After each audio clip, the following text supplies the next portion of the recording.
India के अंदर बड़ी बैठक हुई है, वांग जी आए हुए थे और वांग जी अभी निकले ही हैं इंडिया से, तो जयशंकर चाइना और रशिया पहुंच गए हैं। और तार साहब दूसरा ये भी बताइएगा, बड़ी अहम बात यह है कि अमेरिका ने एक दो फिर इंपॉर्टेंट स्टेटमेंट जारी की है। उन्होंने कहा है कि इंडिया के जो रिच बिलियनियर्स हैं वो रशिया से तेल लेते हैं, उसको प्रोसेस करते हैं, रिफाइन करते हैं और दुनिया को बेच देते हैं। तार साहब, क्या आपको लगता है कि अमेरिका जो है वो इंडिया से हाथ उठा रहा है, और क्या आपको लगता है कि चाइना ताल्लुकात जो है वो बेहतर होने जा रहे हैं और इंडिया जो है वो ट्रेडिशनली चाइना और रशिया के ऊपर रिलाई करेगा, ना कि अमेरिका के ऊपर? वेस्ट के अंदर भी, आप भी वाशिंगटन डीसी में, वहां बहुत बड़ी मीटिंग हुई है कल। How do you see these developments तार साहब? चीमा साहब, सबसे बड़ा एक क्वेश्चन मार्क ये है कि क्या भारत जो है उसका चाइना और रशिया की तरफ जाना और उनके फॉरेन मिनिस्टर का आना, प्राइम मिनिस्टर मोदी का एससीओ में जाना चाइना में, क्या ये कुछ मजीद दरवाजे बंद नहीं कर देगा वाशिंगटन डीसी के? ये क्या इसका अगर ये प्रेशर क्रिएट करने की कोशिश कर रहे हैं तो क्या वाकई ही वो प्रेशर कम हो, उस प्रेशर पे नीचे आके अमेरिका इनके साथ कोई डील करेगा? मेरा अपना जो जाती तजर्बा है, according to the Donald Trump की जो उनकी पर्सनैलिटी है, मेरा ख्याल एब्सोल्युटली नॉट। नमस्कार दोस्तों, टुडे पाक न्यूज़ में आपका स्वागत है।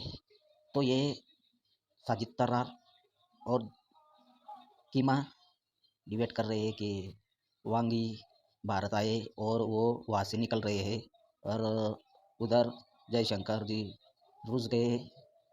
तो भाई ये क्या हो रहा है, डेवलप हो रहा है तो ये चाइना की तरफ जा रहा है। तो साजिद तर्रार बोल रहे हैं ये हमेशा के लिए वाशिंगटन डीसी में उनका दरवाज़ा बंद हो जाएगा।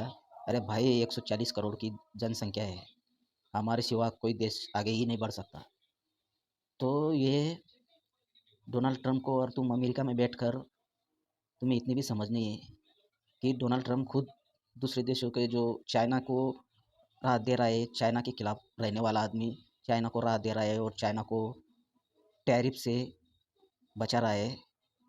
तो हमने तो दोस्ती की थी, हमारे पीठ पर जैसे पाकिस्तान छुरा कोपता है वैसे ही डोनाल्ड ट्रंप ने छुरा कोपा। वो नहीं दिखाई दिया तुझे, और तू बोल रहा है वाशिंगटन डीसी में भारत के लिए दरवाज़ा हमेशा के लिए बंद हो रहा है। अरे भाई, 140 करोड़ की जनसंख्या है, उनको सोचना पड़ेगा उनको व्यापार करने के लिए। हम तो आत्मनिर्भर, हम तो हमारे यहाँ सब बिक जाएगा हमारा आत्मनिर्भर भारत में। तो भाई देख लो, और साजिद तर्रार कितने ज़्यादा उगल रहा है। तो इससे पहले सब्सक्राइब, शेयर, लाइक ज़रूर करना और बेल आइकन का बटन दबाना मत भूलना कि सबसे पहले आपके पास वीडियो पहुँचे। चलो देखते हैं।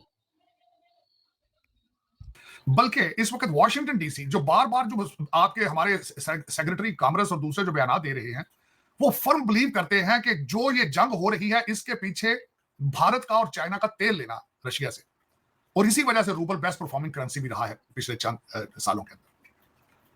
वो अग्रेशन, वो गुस्सा उनका ये है कि ये जब तक तेल लेना बंद नहीं करेंगे, रशिया जो है वो जंग से उसकी इकॉनमी चलती रहेगी और सारा कुछ।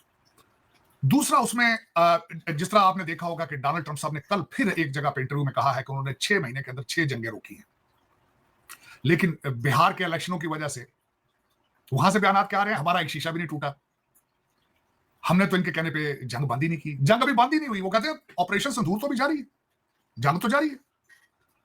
तो ये सारी चीजें, क्या इससे वो अमेरिका को घुटनों के बल लाने पे कामयाब हो जाएंगे? जो इस वक्त बड़े बड़े शहरों के अंदर जो नारे लगाए जा रहे हैं अमेरिकन प्रोडक्ट्स का बाइकाट किया जाए, क्या अमेरिकन एम्बेसी उस चीज को नहीं देख रही? क्या जो चाइनीज फॉरेन मिनिस्टर आए हैं वहां पे, और फिर जो फ्लाइटें जारी की जा रही हैं, वीजे रिलैक्स कर दिए गए हैं, और उसके बाद क्या आपका क्या ख्याल है, ये सारी चीजें साइफर वहां से नहीं जा रहे अमेरिकन एम्बेसी से वाशिंगटन डीसी? ये फैसला, इस चीज का जवाब डॉक्टर जयशंकर साहब दे सकते हैं या प्राइम मिनिस्टर मोदी दे सकते हैं। अल्टीमेटली स्टीयरिंग व्हील पर वो बैठे हैं, स्ट्रेटजी को तो वो देख रहे हैं। दूसरा सवाल ये पैदा होता है कि क्या चाइना भारत के इस ट्रैप में आएगा? क्या वो भी अमेरिका से दूर हो जाएगा चाइना भारत के साथ खड़े होकर? अब उसकी वजह यह है कि प्रेसिडेंट पुतिन की मीटिंग के बाद दूसरी चीज जो सामने आ रही है, प्रेसिडेंट शी के साथ मीटिंग डोनाल्ड ट्रंप साहब की।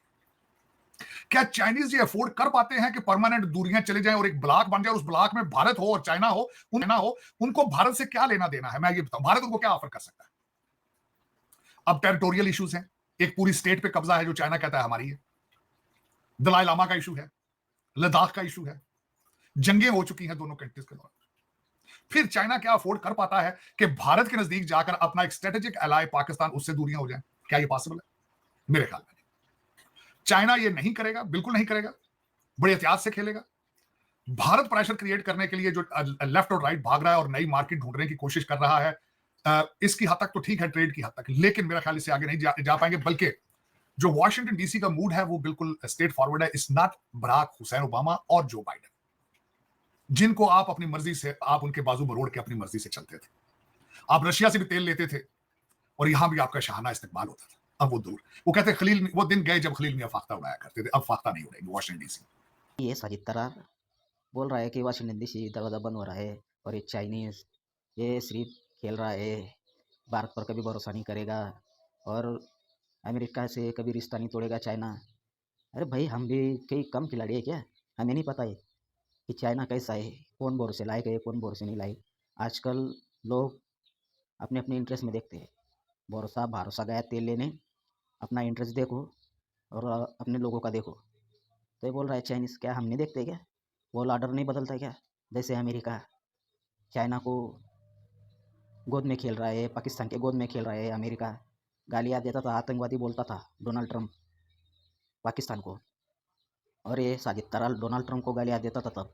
अब ये डोनाल्ड ट्रंप पाकिस्तान के गोद में खेल रहा है और पाकिस्तान भी डोनाल्ड ट्रंप की गोद में खेल रहा है, तो इसको अच्छा लग रहा है, अब प्यारा लग रहा है डोनाल्ड ट्रंप।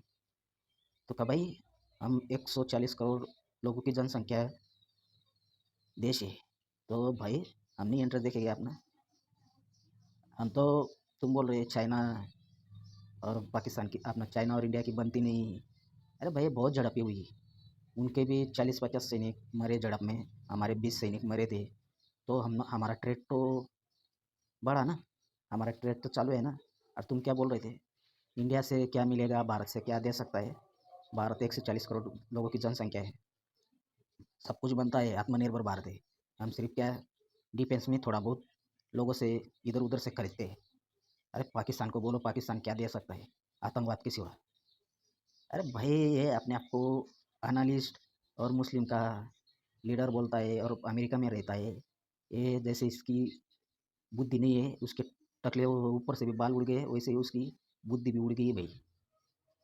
ये नाना स्पोर्ट जैसा शक्ल वाला आदमी भारत को अब सिखा रहा है कि वर्ल्ड ऑर्डर कैसा चलता है, ग्लोबल मार्केट कैसा चलता है। और शुक्र मनाओ ये ग्लोबल मार्केट को, जब से इंडिया रूस से तेल खरीद रहा है रिफाइन करके, ये वेस्ट कंट्रीज़ में और ग्लोबल मार्केट में बेच रहा है ना, इसकी वजह से तेलों की कीमत टैबलेट रही है। तो शुक्र मनाना चाहिए ये वेस्ट कंट्रीज़ को और अमेरिका को, ये चाइना और भारत ने तेल खरीद कर लोगों के ग्लोबल मार्केट में बेचना चालू किया। नहीं तो हम हमारा हित नहीं देखते थे। हम अपने ही देश में 140 करोड़ लोगों को कम दाम में, हमारा मार्केट हमारा ही देश में अच्छा रहता ना। ये अमेरिका क्या सोच रहा है, हमने भी जब टैरिफ लगा दिया ना, इधर से टैक्स बढ़ा दिया ना अमेरिकन माल पर, तो इन देशों में हड़कंप मच जाएगी।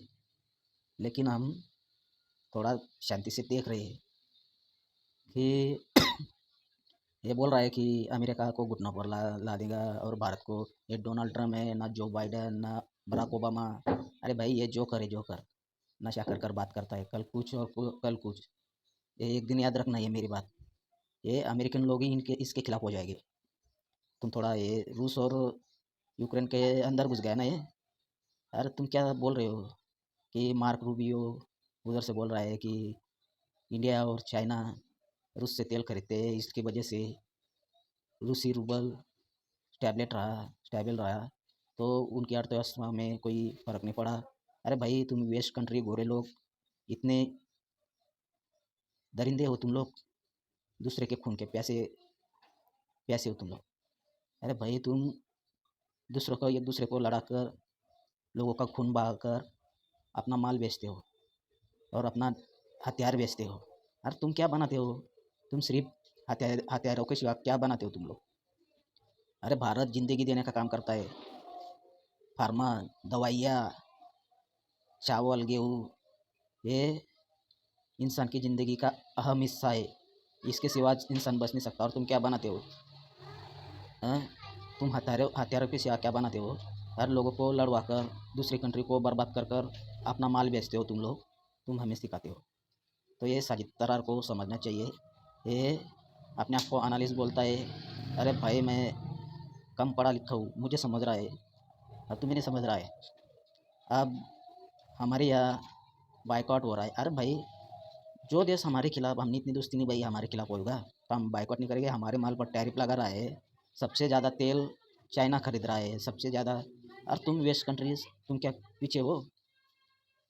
तुम खुद फर्टिलाइज़र, गैस, तेल भारत से ज़्यादा तुम लोग खरीद रहे हो और भारत पर टैरिफ लगा रहे हो। ये दोगला चरित्र दिखाता है। और फिर बोलते हो और चाइना और इंडिया की वजह से भारत और रूस की अर्थव्यवस्था चालू है। अरे भाई, तुम यूक्रेन और रूस की जंग क्यों चाहते हो? क्योंकि रूस को कमज़ोर करना चाहते हो तुम लोग। बस यही मंशा है तुम्हारी। यही, कोई देश आगे बढ़ता है तो उनको आगे बढ़ने से कैसे रोकना है, यही सोच है तुम लोगों की। और क्या हम लोगों को समझता नहीं कौन भरोसेमंद है और कौन? अरे हम हमारा इंटरेस्ट देखते हैं, भरोसेमंद हो क्या कोई भी हो। तेल लेने जाओ, हमारा इंटरेस्ट हम देखेंगे।